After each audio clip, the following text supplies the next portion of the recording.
जळगावच्या चोपड्यामध्ये कडाक्याच्या थंडीमुळे सर्दी, खोकला आणि श्वसनाचे रुग्ण संख्येमध्ये वाढ झाली आहे। रात्रीच्या वेळेस थंडीमध्ये कामाशिवाय बाहेर न पडण्याचा सल्ला डॉक्टरांनी नागरिकांना दिलाय। हिंगोली कृषी उत्पन्न बाजार समितीमध्ये हळदीला 16,000 रुपये प्रति क्विंटलचा दर मिळाला। मात्र सध्या बाजारामध्ये हळदीची आवक कमी झाली आहे। दरम्यान वाढलेल्या दरामुळे शेतकऱ्यांना आर्थिक फायदा झालाय। पंढरपुरात अवैध वाळू उपशावर मोठी कारवाई करण्यात आली। पोलिसांच्या कारवाईमध्ये 12 वाहनासह 5 ब्रास वाळू जप्त करण्यात आली, तर 11 जणांना पोलिसांनी ताब्यात घेतलं। विरारमध्ये कॅनरा बँकेमध्ये एका माथेफिरूंना धिंगाणा घातला। अचानक घडलेल्या या प्रकारामुळे बँकेतील कर्मचारी आणि ग्राहकांची एकच तारांबळ उडाली। तातडीनं कारवाई करण्याची मागणी करण्यात आली। वसई विरारमध्ये पाण्याची पाईपलाईन फुटली, यामुळे लाखो लिटर पाणी वाया गेलं। तातडीनं पाईपलाईन दुरुस्त करण्याची मागणी करण्यात आली। वाशीमध्ये सीएसएमटी पनवेल लोकलमधून प्रवास करताना 25 वर्षीय तरुणाचा हृदयविकाराच्या तीव्र झटक्यानं मृत्यू झाला। रुग्णवाहिकेचा चालक जेवणासाठी गेलेला असल्यानं वेळेवर वैद्यकीय मदत मिळू शकली नाही, असा आरोप कुटुंबानं केलाय। नवी मुंबई विमानतळ नामकरण प्रकरणावरून भूमिपुत्र पुन्हा आक्रमक झाले। विमानतळाला दिबा पाटील यांचं नाव तातडीनं द्यावं अशी मागणी केली आहे। मागणी पूर्ण न केल्यास एकही विमान उडू देणार नाही असा इशाराही दिला। 12 ज्योतिर्लिंगांपैकी एक असलेले श्री क्षेत्र भीमाशंकर मंदिर भाविकांच्या दर्शनासाठी पुढील 3 महिने बंद राहणार आहे। 1 जानेवारीपासून पुढील 3 महिने भीमाशंकर मंदिर बंद असेल। कुंभमेळ्याच्या पार्श्वभूमीवर भीमाशंकरला विकास आराखड्यातून नव्यानं विकास कामं होत असल्यानं मंदिर बंद ठेवण्याचा निर्णय घेण्यात आलाय। हिंगोलीच्या वरुड समन गावातील कांतराव पवार या शेतकऱ्यानं संत्र्याच्या 1 एकर बागेत आंतरपीक म्हणून बटाटा पिकाची लागवड केली। 90 दिवसामध्ये कमी खर्चात भरघोस येणारं पीक म्हणून बटाट्याची लागवड केल्याचं पवार यांनी सांगितलंय। भंडाऱ्याच्या सिव्हिल लाईन तालुका कृषी अधिकारी कार्यालय परिसरामध्ये तांदूळ महोत्सवाचं आयोजन करण्यात आलं। जिल्हाधिकारी सावंतकुमार यांच्या हस्ते या तांदूळ महोत्सवाचं उद्घाटन झालं। या महोत्सवात अनेक शेतकऱ्यांनी सहभाग घेतला। बीडमध्ये शेतकरी हक्क मोर्चाचं शेतकरी पुत्रांनी आयोजन केलं। याच मोर्चाच्या अनुषंगानं जिल्ह्यातील विविध गावांमध्ये शेतकऱ्यांची एकजूट केली जाते। बीड तालुक्यातील लिंबागणेश इथल्या पोखरी घाट इथं शेतकऱ्यांची बैठक झाली। या बैठकीमध्ये कापूस, सोयाबीन, तूर यासह इतर शेतमालाला वाढीव दर मिळावा आणि सीसीआय तसंच जिनिंग केंद्रावरील शेतकऱ्यांची पिळवणूक थांबवावी अशी मागणी करण्यात आली। औरंगाबाद विमानतळाचं नाव अखेर छत्रपती संभाजीनगर विमानतळ करण्यास नागरी उड्डयन मंत्रालयानं परवानगी दिली आहे। त्यामुळे आता औरंगाबाद विमानतळाऐवजी छत्रपती संभाजीनगर विमानतळ असं नामकरण होणार आहे।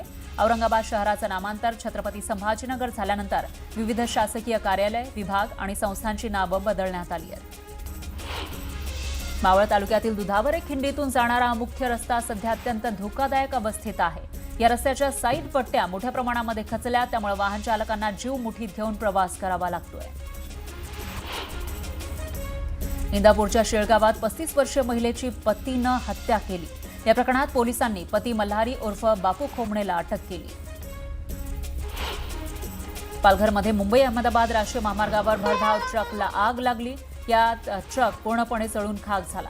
सुदैवानं जीवितहानी झाली नाही। विरारमध्ये टेम्पोला भीषण आग लागली। आगीत टेम्पो जळून खाक झाला। सुदैवानं यामध्ये कोणीही जखमी झालं नाही। अमरावती जिल्ह्यातील चांदूर रेल्वे शहरालगत असलेल्या मीरा इंडस्ट्रीज इथं आज पहाटेच्या सुमारास आग लागली आणि संपूर्ण कंपनी खाक झाली। आग विझवण्यासाठी चांदूर रेल्वे, धामणगाव रेल्वे, नांदगाव, खंडेश्वर, तिवसा आणि अमरावती इथले अग्निशमन दलाची वाहनं पोहोचली आणि त्यानंतर आग विझवण्यासाठी प्रयत्न केले। शॉर्ट सर्किटमुळे ही आग लागल्याचा अंदाज आहे। सांगलीच्या जतमध्ये दारू पाजण्याचं आमिष दाखवत 22 वर्षीय तरुणाला 2 अनोळखी तरुणांनी नग्न करत डोक्यात दगड घालून हत्या केली आहे। या प्रकरणी स्थानिक गुन्हे शाखांनी आरोपींना अटक केलेली आहे। स्थानिक गुन्हे शाखेनं त्याचबरोबर जत कृषी उत्पन्न बाजार समितीच्या आवारात या युवकाची हत्या झाल्याची माहिती समोर आली आहे।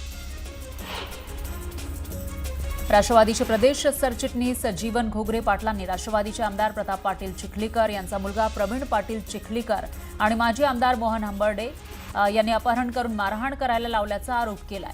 आमदार चिखलीकरांनी मात्र हे आरोप फेटाळले आणि चौकशी करण्याची मागणी केली। चंद्रपूरमध्ये सावकाराच्या जाचाला कंटाळून शेतकऱ्यांना किडनी विकल्याचा धक्कादायक प्रकार समोर आला होता. यामध्ये आता मोठी कारवाई करण्यात आली. या प्रकरणातील मुख्य संशयित डॉक्टर कृष्णा उर्फ रामकृष्ण सुंचुला पोलिसांनी अटक केली आहे. पीडित शेतकरी रोशन कोडे यांनी कंबोडियाला पाठवून किडनी काढल्याची तक्रार पोलिसांकडे दिली होती.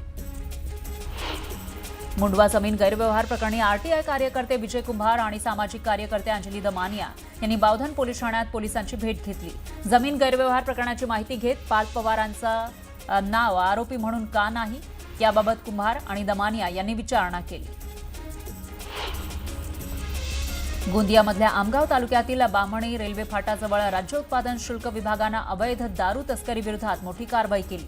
मध्य प्रदेशातून होणाऱ्या या दारू तस्करी विरोधात केलेल्या कारवाईत 8,50,000ची कार आणि 2,80,000 रुपयांची दारू असा एकूण 11,32,000चा मुद्देमाल जप्त करण्यात आला. दिवा शहरातील बेडेकर नगरमधील दिवा आसनगाव रोड परिसरामध्ये 5 वर्षीय निशा शिंदे या चिमुकलीला 17 नोव्हेंबर रोजी कुत्रा चावलेला होता आणि या घटनेनंतर उपचार सुरू असताना 16 डिसेंबरला चौथं इंजेक्शन दिल्यानंतर या चिमुकलीचा दुर्दैवी मृत्यू झाला. यामुळे महापालिका प्रशासन आणि सार्वजनिक आरोग्य यंत्रणेच्या कार्यपद्धतीबाबत प्रश्न उपस्थित केले जात आहेत. भंडाऱ्याच्या मोहाडी तालुक्यातील चिंचोली गावात स्मशानभूमीच्या जागेचं मोजमाप करण्याच्या मागणीसाठी चक्क मृत व्यक्तीचं शव घेऊन भूमी अभिलेख कार्यालयाला घेराव घालण्यात आल्याची घटना घडली. जागा मोजणीचं पत्र असून सुद्धा प्रशासन टाळाटाळ करत असल्यानं अधिकाऱ्यांच्या कार्यप्रणालीवर प्रश्नचिन्ह उभं राहिलंय. बीड तालुक्यातील वाणी बस्ती परिसरात मध्यरात्रीच्या सुमारास हिंस्र प्राण्यानं 2 शेळींचा फडशा पाडला. त्यामुळे पशुपालकांमध्ये भीतीचं वातावरण आहे. तर मागील काही दिवसांमध्ये याच परिसरात बिबट्याचा मुक्त संचार आढळला होता. सरपंच संतोष देशमुख हत्या प्रकरणामध्ये आज बीडच्या विशेष मुख्य न्यायालयामध्ये सुनावणी झालेली आहे. दोष निश्चिती संदर्भात आजची सुनावणी झाली. तर मागील सुनावणीच्या वेळी आरोपीच्या वकिलांनी व्हिडिओ पुराव्याची मागणी केली होती. नागपुरातील गोळीबार चौकामध्ये एका कपड्याच्या दुकानाला आग लागली. या आगीत दुकानाचं मोठं नुकसान झालं. अग्निशमन दलानं आगीवर नियंत्रण मिळवलंय. आंदेकर कुटुंबियांनी निवडणुकीमध्ये तिकीट दिल्यास आत्मदहन करण्याचा इशारा आयुष कोमकरच्या आईनं दिलाय. काही दिवसांपूर्वी बंडू आंदेकरच्या टोळीनं हत्या केलेली होती. बंडू आंदेकरची सून सोनाली आंदेकर निवडणूक लढण्यासाठी इच्छुक आहे. त्यामुळे हा इशारा देण्यात आलाय. पुण्यात मद्यसेवन करून वाहन चालवणाऱ्या चालकांवर पोलिसांनी कारवाई केली. 3 दिवसात 201 मद्यधुंद वाहन चालकांवर कारवाई करण्यात आली आहे. राष्ट्रवादीचे प्रदेश सरचिटणीस जीवन घोगरे पाटील यांच्या अपहरण प्रकरणाला राजकीय वळण लागलंय. राष्ट्रवादीचे आमदार प्रताप पाटील चिखलीकर आणि माजी आमदार मोहन हंबर्डे यांनी अपहरण करायला लावल्याचा आरोप करण्यात आलाय. डोंबिवलीमध्ये जिमखाना मैदानावर 2.5 लाख रंगीबेरंगी पणत्यांमधून भारत मातेची एक अफलातून मोझॅक चित्रनिर्मिती साकारण्यात आली आहे. कलाकार चेतन राऊत, वैभव प्रभू कापसे आणि डोंबिवलीकर आर्टिस्ट टीमनं अवघ्या 9 दिवसात ही भव्य कलाकृती साकारली. भाजप प्रदेशाध्यक्ष रवींद्र चव्हाण यांच्या डोंबिवलीकर एक सांस्कृतिक परिवाराच्या माध्यमातून ही अभिनव कलाकृती तयार करण्यात आली. देहूरोड इथल्या ऐतिहासिक धम्मभूमीचा 71वा वर्धापन दिन 25 डिसेंबरला मोठ्या श्रद्धेनं साजरा होणार आहे. या सोहळ्यासाठी राज्यभरातून लाखो बौद्ध अनुयायी देहूरोडमध्ये दाखल होणार असल्यानं वाहतूक व्यवस्थेत बदल करण्यात आलाय. कोरोनामुळे लागलेल्या लॉकडाऊननंतर ऑनलाईन शिक्षणामुळे उच्च शिक्षण क्षेत्रात विद्यार्थ्यांची उपस्थिती लक्षणीयरित्या घटल्याची माहिती अहवालातून समोर आली आहे. अखिल भारतीय विद्यार्थी परिषदेतर्फे मराठवाडा आणि खानदेशातील महाविद्यालयांमध्ये याबाबत सर्वेक्षण करण्यात आलं होतं. त्यातून ही बाब समोर आली. हायकोर्टाच्या कामकाजाचं थेट प्रक्षेपणाच्या चित्रफिती सोशल मीडियावरून प्रसिद्ध करण्याच्या घटना घडल्या होत्या. त्यामुळे उच्च न्यायालय प्रशासनानं मागील महिन्यात सार्वजनिक नोटीस प्रसिद्ध करून सुनावणीचे थेट प्रसारण न्यायमूर्तींच्या मंजुरीनंच होईल असं स्पष्ट केलं होतं. परिणामी मुख्य न्यायमूर्तीसह अनेक खंडपीठ आणि एकलपीठांनी आपल्या न्यायालयातील सुनावणीचे सार्वजनिक प्रसारण बंद केलंय. ते केवळ वकिलांपुरतं मर्यादित ठेवलंय.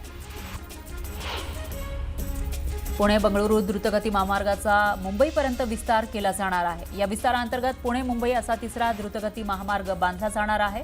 त्यानुसार पुणे मुंबई 3ऱ्या द्रुतगती महामार्गातील पागोटे ते चौक अशा 30 किलोमीटरच्या द्रुतगती महामार्गाचं 70% भूसंपादन NHAIनं पूर्ण केलंय. तर या महामार्गाच्या कामासाठीची निविदा प्रक्रिया अंतिम टप्प्यात आहे. राज्यात नाताळ दरम्यान थंडीची लाट येण्याची शक्यता आहे. 28 डिसेंबरपर्यंत खानदेशातील जळगाव, नंदुरबारसह विदर्भातील अमरावती, नागपूर, भंडारा, गोंदिया इथं थंडी वाढण्याची शक्यता आहे. शिवसेना युबीटी पक्ष आणि मनसेच्या अधिकृत युतीची घोषणा उद्या दुपारी 12 वाजता होणार आहे. खासदार संजय राऊतांनी एक्सवर पोस्ट करत युतीबाबत माहिती दिली. ठाकरे बंधू मुंबई, ठाणे, पुणे, नाशिक, नवी मुंबई, कल्याण, डोंबिवली आणि मीरा भाईंदरमध्ये एकत्र लढणार आहे. तर जागा वाटपासंदर्भात चर्चा पूर्ण झाल्याची माहिती संजय राऊतांनी दिली. मामूंची टोळी एकत्र आली तरी महापालिकेमध्ये काहीही परिणाम होणार नाही असं अमित साटम म्हणाले. ठाकरे बंधूंच्या युतीवरून त्यांनी जोरदार टीका केली. मुंबई महापालिकेसाठी भाजप शिवसेना जागा वाटप अंतिम टप्प्यात आलंय. आतापर्यंत जवळपास 180 जागांवर एकमत झाल्याची माहिती आहे. 2017 साली सेनेनं जिंकलेल्या जागांवर भाजपचा दाबा कायम असल्याची माहिती सूत्रांनी दिली आहे.